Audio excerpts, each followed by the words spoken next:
Lo harus tahu, ada satu rancangan undang-undang yang bahkan lebih berbahaya dibanding UU TNI, RUU KUHP namanya, yang bisa bikin polisi kita makin abuse of power. Dan repotnya guys, DPR kita malah mati-matian ngebela RUU ini biar sah. Udahlah, habis kita semua. Harusnya sih kita belum lupa, dulu kita pernah bikin aksi besar reformasi di korupsi yang menolak RUU KUHP. Dan sekarang KUHP ini adalah saudaranya. Gampangnya gini, kalau KUHP itu ngatur soal perbuatan apa aja yang melanggar dan apa aja hukumannya. Kalau KUHP itu ngatur soal gimana aparat menindak warga yang dianggap melanggar tersebut. Cara main aparat lah gampangnya. KUHP itu udah ada, tapi sekarang mau direvisi. Dan revisinya totally overpower dan abusive banget teman-teman. Mengerikan deh pokoknya. Bikin polisi makin udah gak tersentuh aja. Satu, polisi bisa jebak lo kapanpun mereka mau. Pasal 16 bisa bikin polisi ngelakuin penyamaran, pembelian terselubung, tanpa pengawasan hakim. Jadi bisa aja ada skenario polisi itu naruh narkoba di rumah lo, terus ngegerebek rumah lo dan nuduh lo sebagai pengedar narkoba. Habis itu mereka tangkap lo begitu aja. Mereka bisa ngelakuin itu semua loh tanpa pengawasan hakim.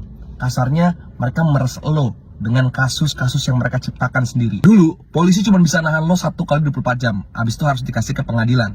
Sekarang pasal 90 bisa bikin lo nanti ditangkap nggak tahu sampai kapan, ditahan nggak tahu sampai kapan, lawyer nggak tahu lo di mana, keluarga nggak tahu lo di mana. Ini adalah penculikan yang akan dilegalkan secara hukum, abuse of power. 3. Pasal 31 itu membuat sekarang penggunaan CCTV itu nggak jadi lagi wajib, dimana akan membuka celah penyiksaan, pemerasan, bahkan sangat mungkin pembunuhan.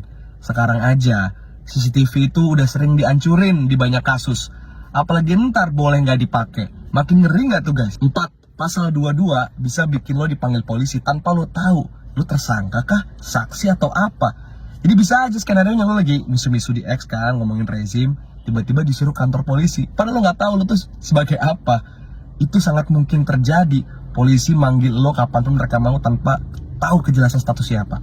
Udah ke HTS ya, status yang gak jelas. 5. Pasal 93 bisa bikin lo ada di situasi kayak gini. Lo gak salah apa-apa, lo ditangkap, lo dituduh ABCD, lo gak mau ngaku, dan lo bisa dibilang tidak bekerja sama dengan baik, dan ditahan 60 hari karena tidak dianggap bekerja sama dengan baik. Sedangkan pasal tidak bekerja sama dengan baik, itu hanya polisi yang bisa nafsirin, sangat-sangat karet. Di momen, banyak banget kasus di mana polisi salah tangkap. Akhirnya si korban itu jadi harus terpaksa ngaku padahal mereka nggak bersalah karena mereka disiksa, mereka udah capek disiksa.